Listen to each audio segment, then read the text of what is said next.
For years, there's been a stereotype that a small bowl tank, with a Betta fish inside, is the ideal solution for people who want to have a fish but don't want an aquarium. I've often encountered statements like, "My Betta lives in a small bowl tank and is doing great." However, further conversation with such a person usually reveals that the fish swims little, often remains motionless, or hides wherever it can. The fact that some Bettas are able to survive in such harsh conditions speaks only to the resilience of these fish. Yet, in such conditions, they will never be able to show us the full extent of their capabilities and beauty.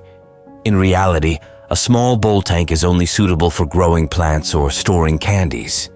Keeping any fish in it is tantamount to torture. In many countries, the sale of such tanks is legally prohibited. Why?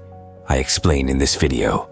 A small bowl tank is a very small container in which it is incredibly difficult to maintain biological balance.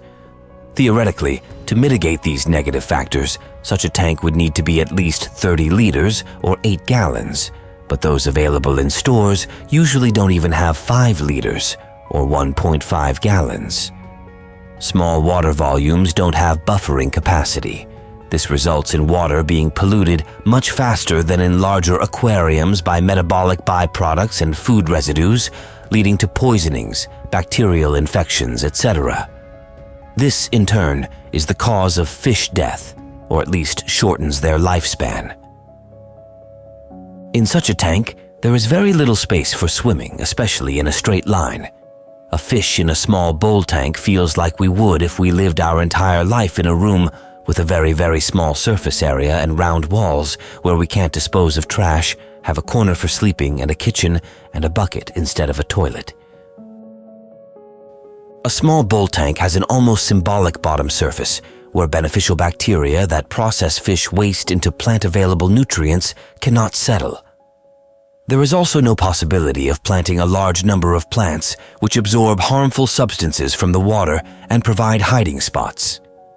Every animal, even a fish, hides when it feels bad. In such a bowl, the fish is constantly stressed because it has no hiding places. Constant stress leads to lowered immunity, meaning the fish is more prone to diseases and lives shorter. In a small bowl tank, due to its shape, proper gas exchange does not occur. In other words, the fish suffocates and the water becomes foul. Someone might say that this doesn't matter for Bettas because they breathe atmospheric air. Unfortunately, the very poor CO2 to O2 exchange in water leads to the accumulation of harmful compounds, resulting in diseases and even death of the fish. In small bowls up to 30 liters or 8 gallons, most commonly purchased, it is very difficult to install water conditioning equipment, that is, a filter. The seller may claim it's unnecessary, but do you drink your own urine? Similarly, it's hard to find a place for a heater, and if you manage to, it's at the expense of the already small space. It's also difficult to install a lid, which all labyrinth fish, stereotypical Betta in a bowl, need to prevent labyrinthitis.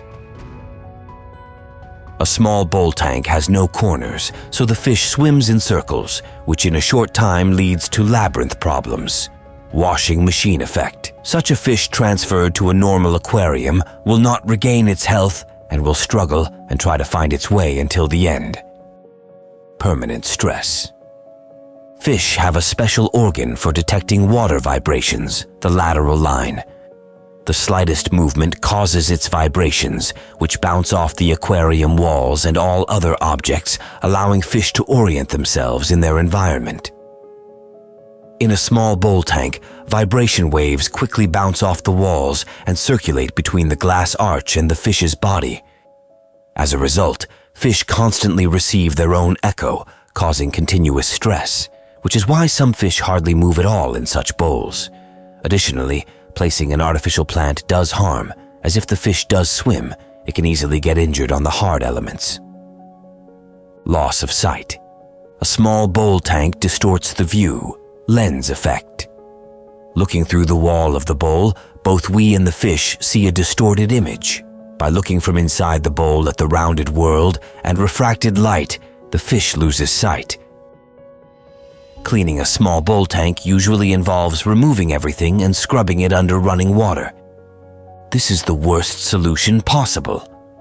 In this way, we subject the fish to a drastic change in water parameters, negatively affecting its health. In addition, we remove beneficial bacteria and disrupt biological balance. Often, instead of live plants that participate in water purification, artificial ones are chosen for the bowl. They look unnatural, do not improve aquarium conditions, and the fish can easily get injured on the hard and sharp plastic. Why then do stores sell small bowls? Because they are more expensive than a classic aquarium. The seller can therefore count on a profit. Informing the customer about the need to buy a filter and heater may deter them from buying a Betta, so the stereotype of the Betta as a low-maintenance fish that can survive even in a glass still thrives. It may survive, but what kind of life is that? Instead of a bowl, let's opt for a small aquarium, for example, 25, 30 liters or 6.5 to 8 gallons with full equipment. It occupies roughly the same amount of space as such a glass bowl, but has a much larger volume and none of its negative features. I assure you that in a classic aquarium, fish will feel much better. Their susceptibility to diseases will decrease, and they will simply look better.